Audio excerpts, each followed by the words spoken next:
Welcome to Ministers Talking a weekly program where Rev Briz and Rev Z and their guests chat about current affairs, world events, spiritual principles, and any old they want to talk about. Based on the New Thought philosophy and ancient wisdoms, Ministers Talking shares a visionary perspective of the evolving spiral called spiritual living. Join us each week as we explore the emerging paradigm of life on planet Earth and beyond.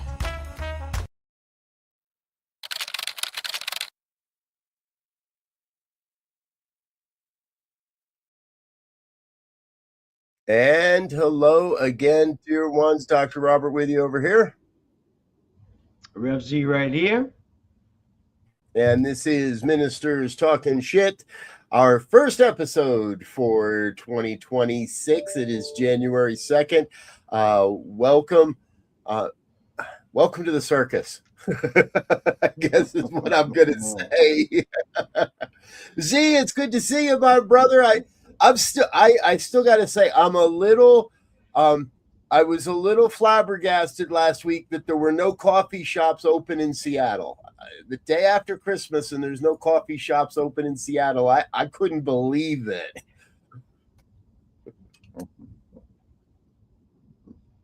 Yeah, I don't know. I don't know if that's true. Did I go to a coffee shop the day after Christmas? Well, you were trying to. You were going to call. I left the day after.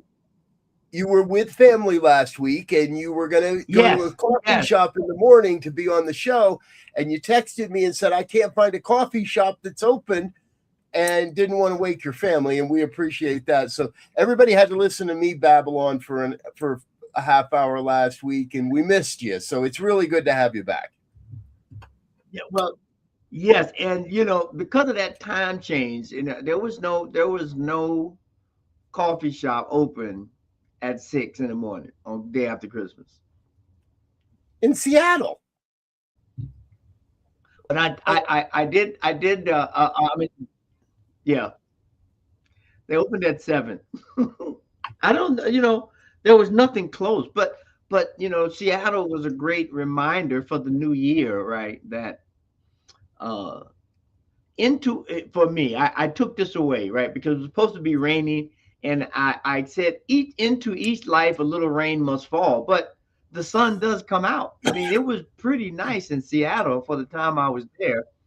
It rained and had some drizzles, and so you had to be prepared, right? But we had some blue skies, and sun came out, and people were out and about. Kind of reminded me of a process, or not a process, an approach to approaching 2026. That into each life a little rain must fall, but just bring your umbrella, and we can weather the storm. Yeah, they're forecasting warmer weather here again in Colorado for the next week, and I was out on my dog walk yesterday afternoon and saw one of our neighbors, and we waved and said hello, and he's like, "How you doing?" I was like, "Good, just waiting for winter to come back." He goes, "Yeah, I'm pretty sure I saw the geese flying north yesterday." Yeah, it's January and the geese are flying north already. Something's not going right here. So look, I have plants starting to grow in my yard that normally are dead now. Basically weeds, but normally they're dead now and they're coming back. Yep. Good morning, Linda. Good to see you, dear one. Linda's up in the mountains a little higher. She might not have any plants budding, but there were trees budding in downtown Denver last week as well. Mm-hmm. We saw one day with a little skiff of snow. It wasn't even enough to measure, really. And now here we are going back into the 60s this week, they say. So maybe this theme of looking for the sunshine is a good one for us this year. Right? We're going to see more than our share of sunshine, I think. But anyway, hey, folks, we do want to start out today sending our prayers and our thoughts to everyone impacted yesterday over the weekend in Switzerland. The the toll is up to over 40 people in a nightclub fire in a ski resort in Switzerland. I don't want to imagine what that was like, but and in following up on that story, there were a number of a higher than average number of fires in various bars and clubs and other at other parties on New Year's Eve this year. That it seems a little abnormal. So we're going to raise up some prayers and send some blessings to the families and everyone affected by the fires, the not wildfires, just they're under investigation. So we'll see what kind of negligence was involved in all of that. But the good news, the Broncos are in the AFC West, baby. The Broncos are headed towards the Super Bowl. They're playing the Chargers on Sunday, and the Chargers have already announced that they're going to bench their quarterback and other top first-string players to save them for the playoffs, as it were. They don't want to risk any injuries. The Broncos have said they're going to treat this like any other game and go out there and try and beat the hell out of the other team. So Sunday looks like it might be a rout. We might just stomp all over the Chargers. But for the first time in a decade, I think, the Broncos are on top of the AFC West, and I don't think anybody saw that coming. Tom Brady, for one, is under a lot of fire. I didn't hear the comments he made, but he made some really derogatory comments about the Broncos last week in live coverage, and it's become a thing in the football commentator world. Some are calling for Brady's benching, as it were, from the commentator booth for dissing the Broncos. Don't diss our Broncos. See, we're at that point, Z. I am contractually obligated to root for the Broncos now that we know they're in the playoffs. Now I've got to make a big deal about it. I got to go out and buy an orange sweatshirt this week. Well, I actually had a conversation with a good friend of mine. We were talking about the Broncos and their Super Bowl run. And we both kind of came to the conclusion, I don't know if they got it. Every game they've won. Now they've won a ton of them in a row, but they've only won by, I don't think they've won a game by more than 7 points, right? And there's always always this last minute heroics to pull it out. But if you start going against some of these teams that have just been, putting up points, our defense has been there. But if you get a real good offense, it's going to be interesting. So I'm looking forward to it. And I'm also looking forward to the college football playoffs that got settled yesterday a little bit. Oregon is going to play number 1 Indiana on the 9th, I think it is, sometime this coming week. And then Miami Hurricanes are going to play Ole Miss, who pulled out the win over Georgia yesterday. And so that's going to be interesting. Yeah. I will. It's going to be interesting. I did see one in college football. I got to tell you, Coach Prime, he might be looking for a new job after CU. CU went 3-9 this year, with major losses both to Utah 53-7 and Kansas State 24-14. And we lost the season closing game to a smaller Colorado school. I forget the name. It wasn't Fort Collins. It wasn't the Rams. A team that we haven't lost to in like 50 years or something. I'm not sure what's going on, but all I see of Coach Prime is him pushing almonds, is him is him on TV commercials for California almonds. I don't know. Maybe somebody in California is trying to recruit the man, but well, I ironically, my friend and I, we had that same conversation, and the question is, can they afford to buy out his contract? His contract is like till 2029 and it's $54 million. I don't know if they can afford to buy that out. Yeah. And so I know they just got a new athletic director. They just got a new AD. And so we'll see. We'll see. That's the other. I saw that. See, again, it's that time when the Broncos are in the playoffs, I have to pay attention. And from what I understand, the Broncos are going into what some are calling a golden hour next year. We got Bo Nix under contract, who is doing great at QB, but he's underpaid and we're going to have a ton of money. The point is, we're like, with our salary cap, we got a ton of money to spend on folks for next year, that the Broncos are going to bulk up on putting some people around Bo and building another dynasty. So we're going to see how it all happens throughout the playoff, folks. But hey, trust us. Like I said, I'm under contract. Once they hit the playoffs, I've got to root for them. So you'll hear more in the coming weeks as the Broncos enter into the playoffs and we see where the NFL goes. But yeah. Moving on, though. Yeah, it's going to be interesting. In other Colorado news, do not go hiking alone.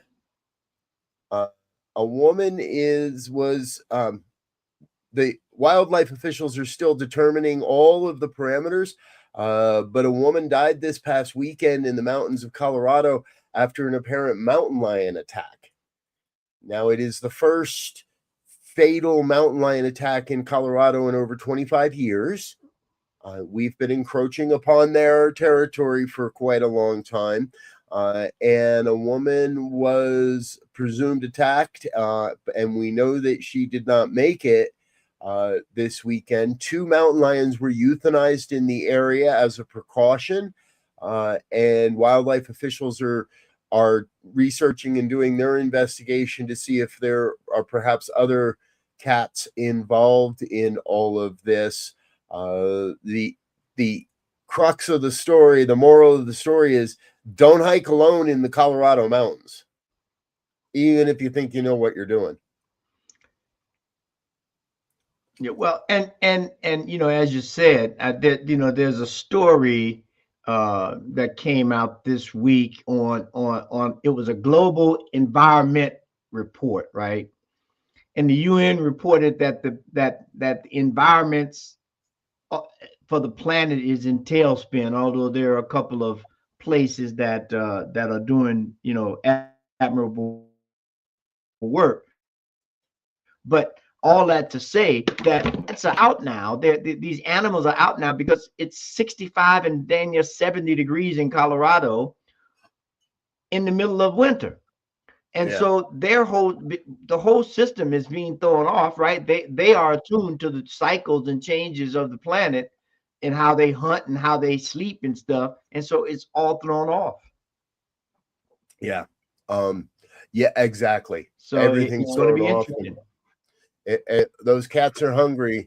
I talking with my wife last night. She's like, attacked a human? I was like, a mountain lion can take down an elk, can take down a full-size grown elk. Oh, yeah. And if they're hungry and I don't know anything about the woman involved. They haven't released details or names or age or anything. And if she was a slightly built woman, she could look like, easy pickings, and it would appear that's what happened. The last fatal attacks in Colorado were back in 99.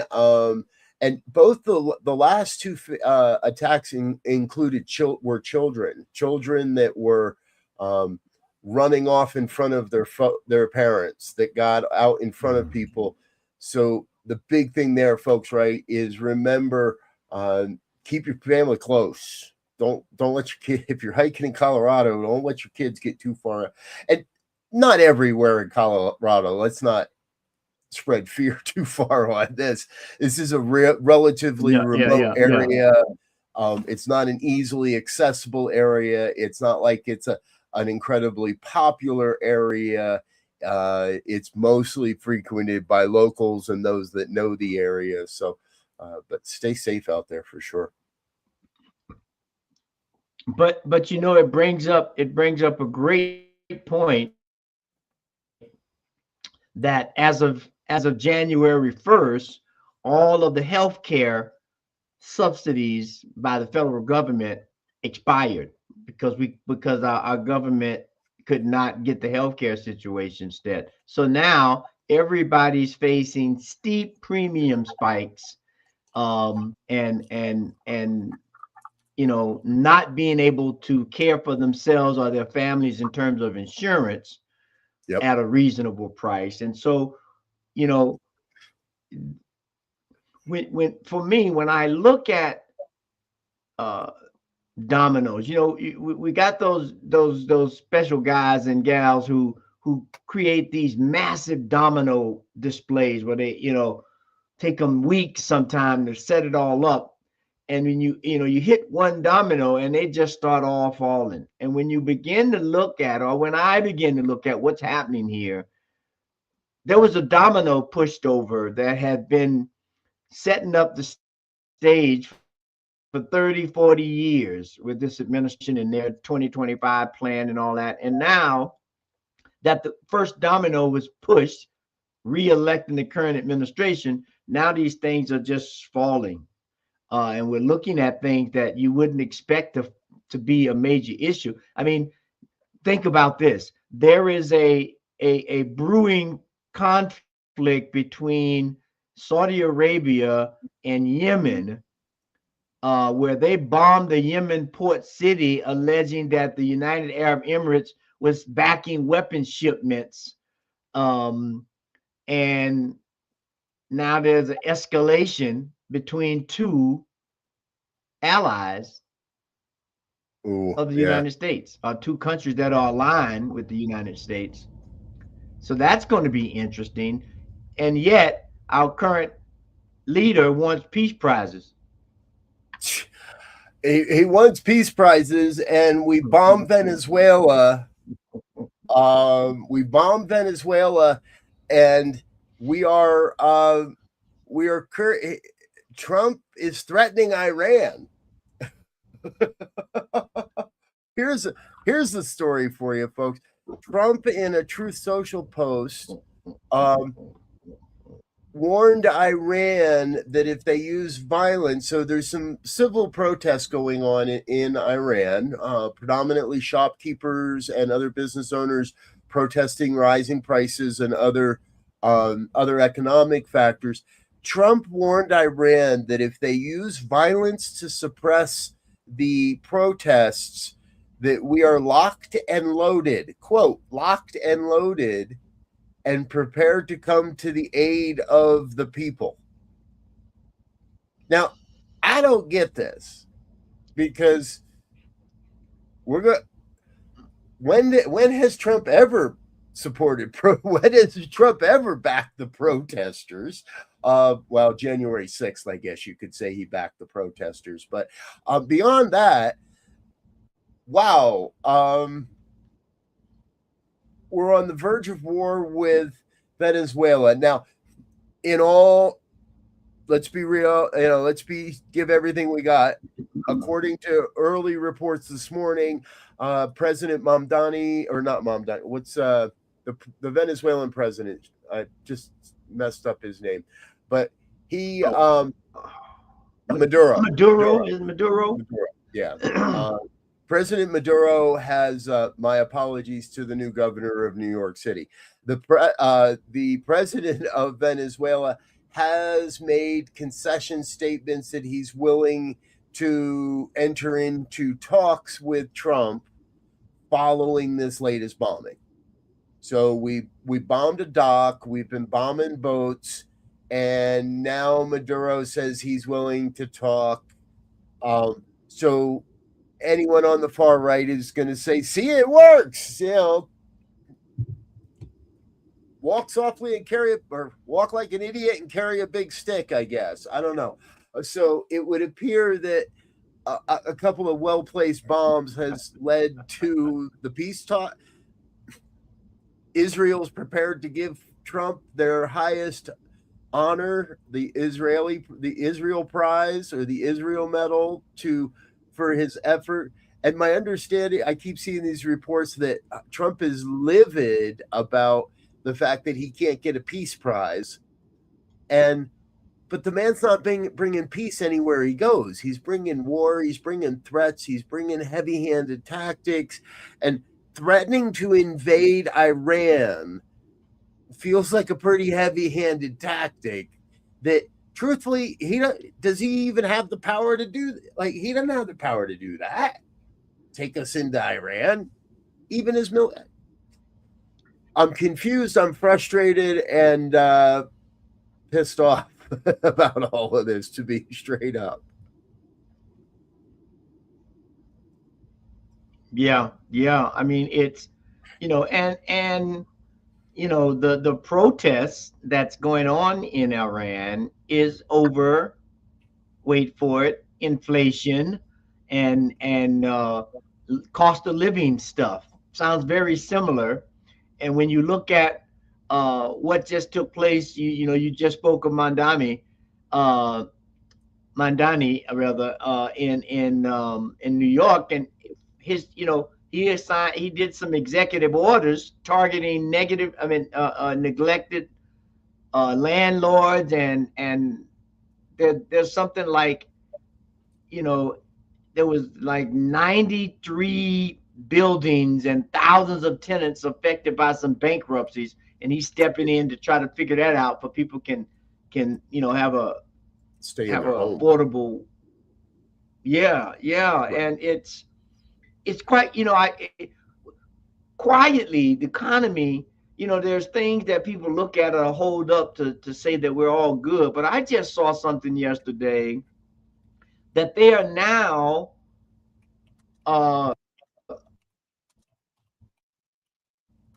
selling cars with 8-year interest loans on cars. Yeah. Yep. 8-year loans on a car. I was like, what? Because so people can afford to pay for them. Yep. Yeah. Car ain't gonna last that long. Yep. Exactly. I saw that the last new vehicle I bought was in 2019, and at that time they were offering us 7-year loans. Now that's before the pandemic, right? And while that vehicle has lasted, it's showing its wear and tear after 7 years, and the value of that $35,000 vehicle in 2019, that the street value of that car right now is at around $4,000.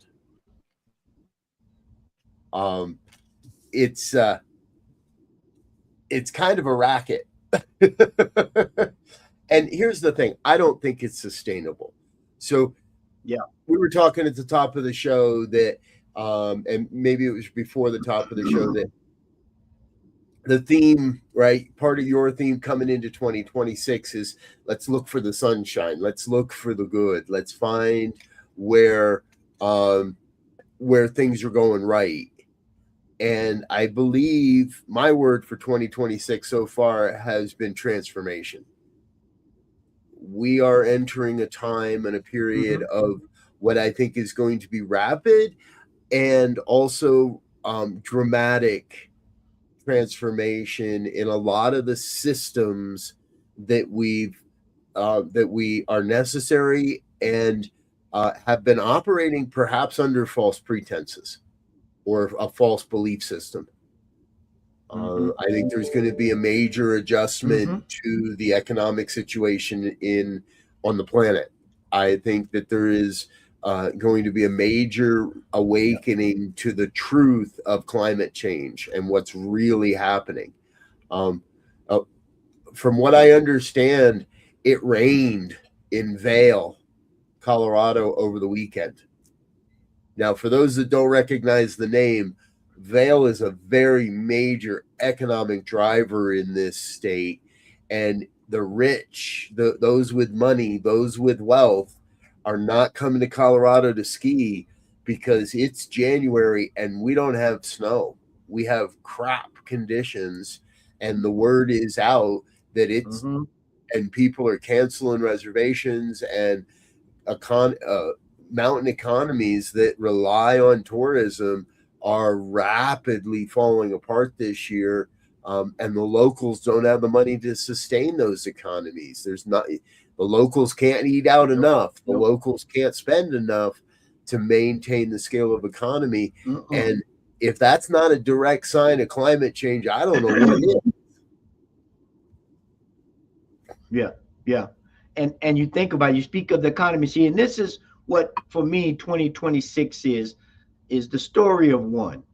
There's a story of one. There's one thing happening anywhere you look, right? There's one life, as we say, that life is our life, and it's our life now. And if we don't begin to work and operate from this, from this point of oneness, we will begin to see more and more disintegration. If I was to take a page out of the Hindu book, the yugas, the Kali Yuga, right, which is the last in the big cycle, we're like slap dab in the middle of Kali Yuga, where things fall apart so that the new transformation can begin.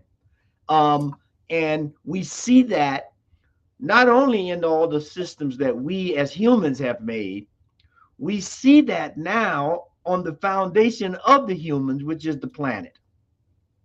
And so at some point, we have to begin to try to work with that transformation. We know that everything in the universe transforms. None of us are the same that we were when we were born. We transform to something else, right? And we will continue. And so the thing is not to stop the transformation, but to prepare for the transformation and to be aware of the transformation and to know your part in the transformation. And that's my focus for the year is how do we begin to teach and live? We've been teaching enough about oneness, but we need to start living oneness at every level of existence: physical, mental, emotional, spiritual, environmental, relation. I mean, because if we don't, we're going to have our president, economic, healthcare. I mean, we're going to have these little scrimmages that will be a prelude. And I hate to say this, but I'm going to speak the truth. It's the same kind of environment right now globally that was a major catalyst in World War I and World War II. Where people start taking sides and forgot about the wholeness of things and created an absolute mess. And so we need to be aware of that, and we need to play our part in understanding that we're in this cyclic nature now that is rapidly changing.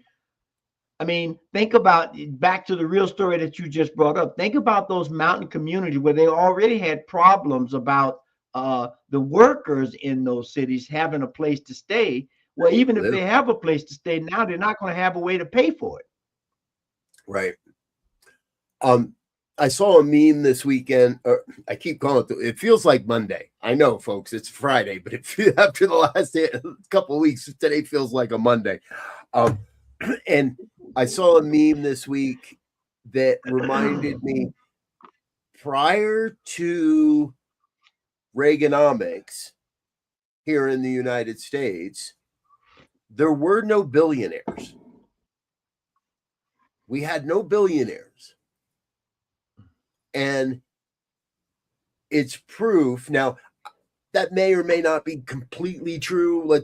I might have to go way back and look at, but the point they were the point the meme was making was that trickle-down economics has not worked. It did not work. It has never worked, because the more tax breaks we gave to the rich, the more they just consolidated it and held on to it. Maybe they diversified a little, but all they did was make themselves richer and richer. And trickle-down economics has proven itself to be a complete and abject failure. And our tax rate on the rich is lower than ever before.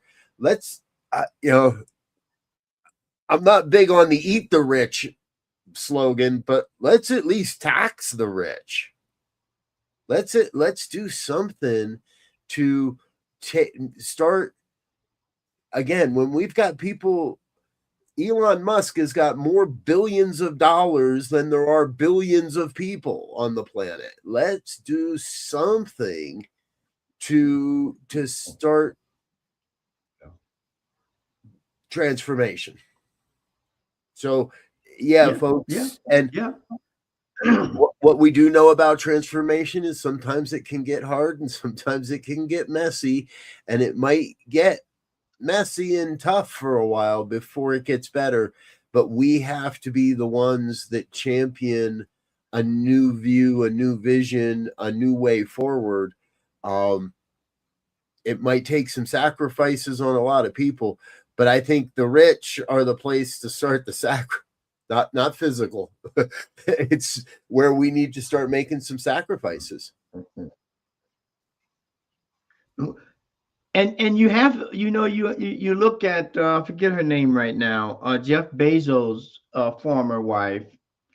She's been donating tons of money to historical Black colleges and other other institutions to the tune of millions of dollars, right? To put her money where her mouth is, if you will, in supporting institutions that are doing some great work in raising the standards and profile and support of people. Now, I just heard the other day that Beyonce has just been added to the billionaire list. So now between her billions and Jay-Z's billions, they have multiple billions. And I'm sure they're doing some work, but the point that I wanted to make about that you brought up is that when you have that kind of money, you can create, need I say, an empire that can sustain yourself, your family for several generations, but more importantly, other people and other families. That's $1 billion times one number, two number, three is a lot of money. Yep. And for 1 to 2 to 3 people to have that kind of control is interesting to see what they do with it and where they align themselves as part of this transformation that's underway. Yep. Mackenzie Scott, by the way, to refresh your memory, and I know you knew that and known that. And I just did a quick search. According to a number of AI models, she's given out over $26 billion since her divorce in 2019 from Jeff Bezos. In 2025, it's estimated she gave around $7.1 billion, the biggest year she's had in philanthropy since her divorce. And estimates are that she's still worth around $35 billion, even after giving away 26. So, right, kudos to Mackenzie Scott. And if you're listening, dear one, hi, New Thought Media Network. We've got a donate page. Anybody knows Mackenzie Scott, let her know we're doing good work here. Someone this past week also described me as the only person with enough balls to try to start a media network for New Thought. I was like, great, thanks. But point being, right, we do have an example here. We do have a model here. And she purposefully tries to keep her name out of it. She purposefully is not trying to find glory and fame in what she's doing. However, I think we need to raise her up I think she does need to be fit. I think we do need to hear her on more podcasts and more broadcasts, and we need to listen to her philosophies, because she seems to be doing okay. Her wealth continues to grow even as she continues to give.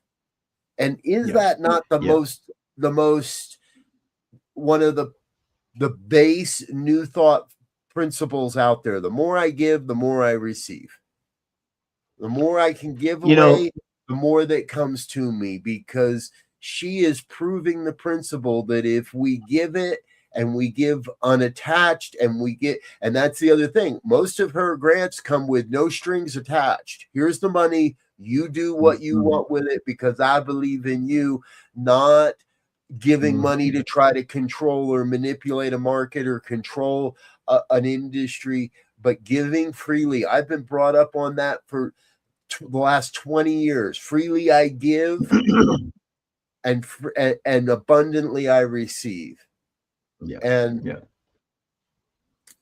Fame and fortune should not go together, in my opinion, any longer. We were brought up on an idea that that was the American dream, to become rich and famous. Become famous for not being so damn rich. Become famous for giving it away. Because because I brought it up, I saw, I'm a graduate of an HBCU. I was a former professor at a HBCU. And since 2020, Mackenzie Scott has given $1.2 billion to historical Black universities and colleges, mainly for innovation, scholarships, and to beef up endowments.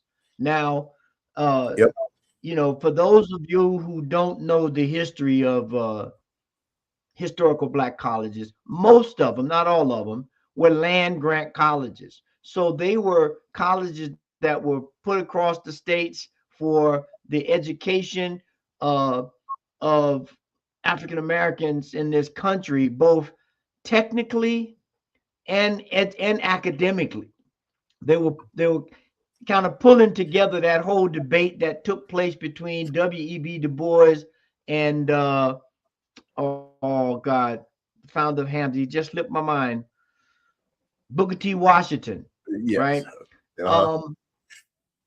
And so we know now that is both and. We need skilled people, which is coming up very big in this economy now. Like we're running out of mechanics, we're running out of skilled brick masons, we're running out of, and those jobs are now paying very well, because there's the whole thing that everybody is not an academia. Everybody is not set for college. We have the 12-year system to give you basic foundations of how to operate in the society. And then if you have a proclivity to go further, you can go get a trade or skilled work there, or go to get a academic route, right? Right. And we need to go back to that. And for her to give this money to these institutions, I think it's like more than 12. And I forget what the number is. At one time, not too long, there was more than 100 historical Black universities still around, private and public. And so that is the example. Where can we give? Where can we feed the transformation in a positive way, and look at it from that? We have this whole thing called the golden rule, which is based on the golden mean, right?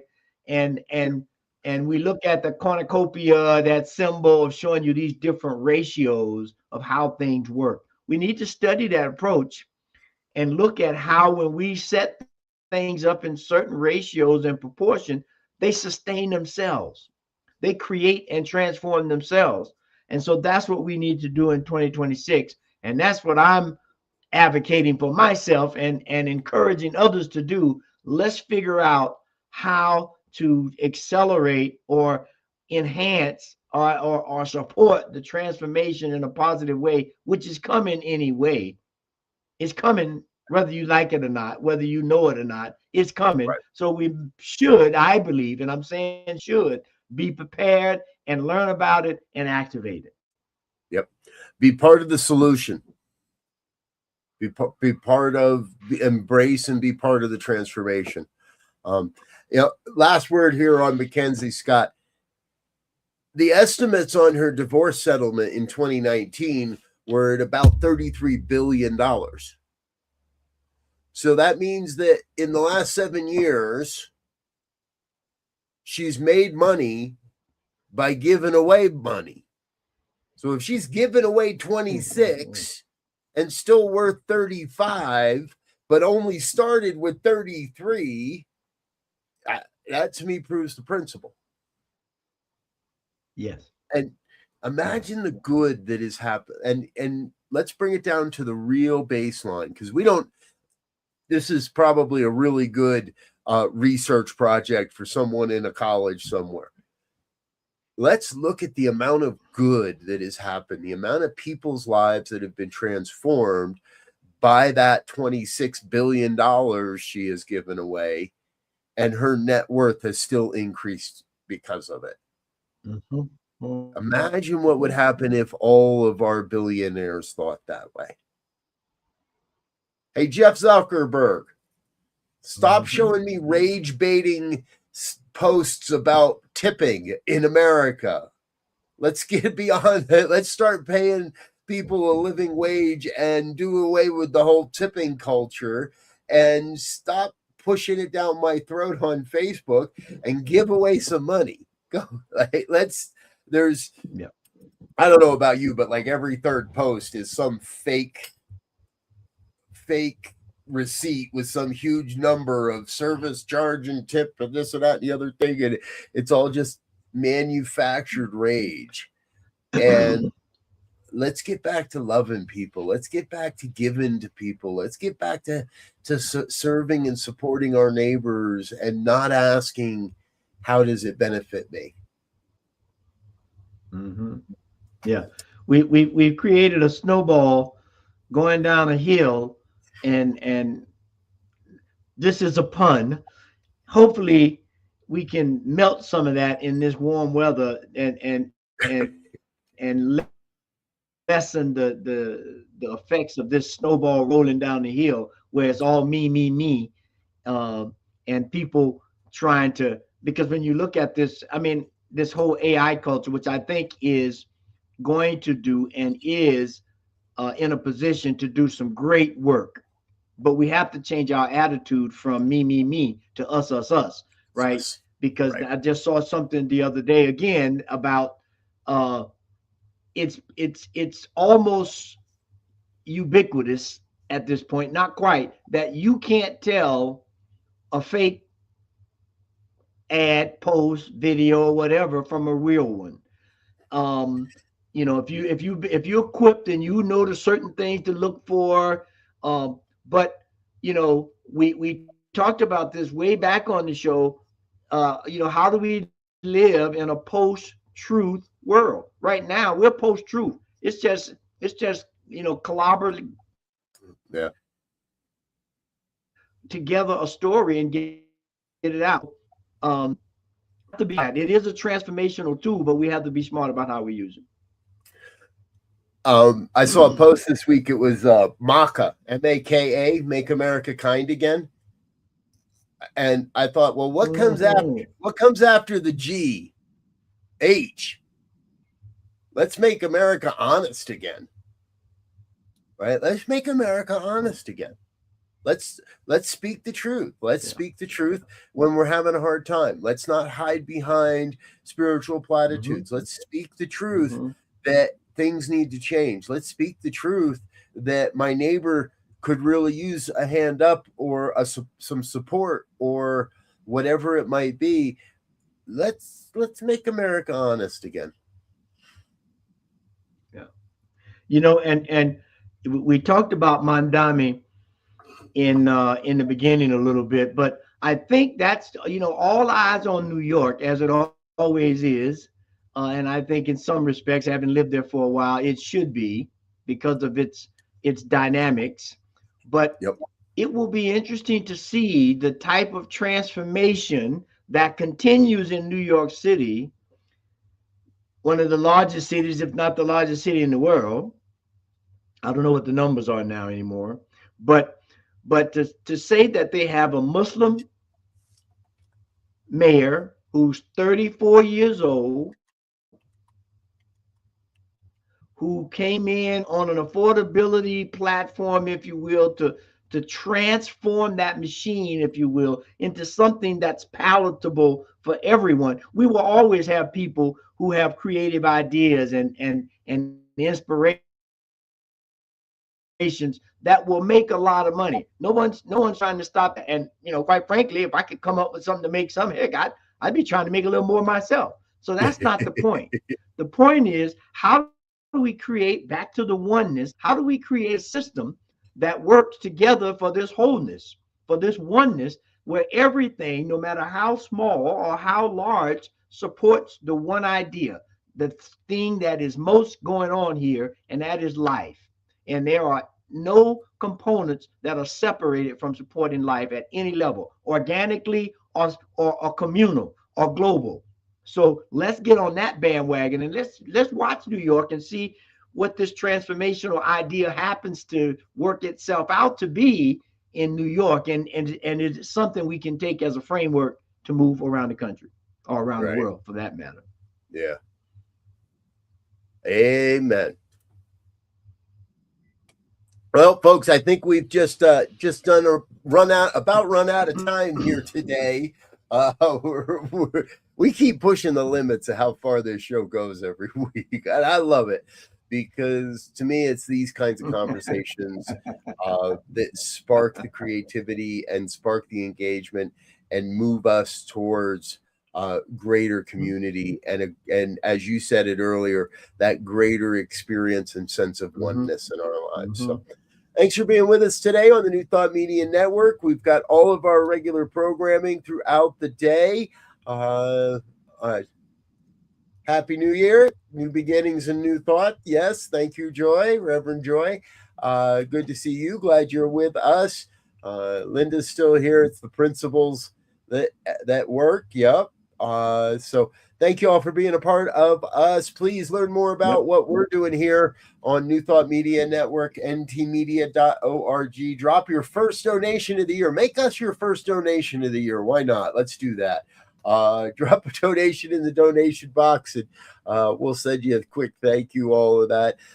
Stay tuned throughout the day. 11 o'clock, it's the High Vibe Hour with Rev Skip. Later today, also the Joy Show with Reverend Barbara Jean is at 1 o'clock. The Good News at 5. And at 6 o'clock, it's the Fireside Chat with Reverend Michael and Reverend Jeff. So stay with us throughout the day and throughout the weekend. Until next time, we're going to wish you absolute peace and richest blessings. Bye now.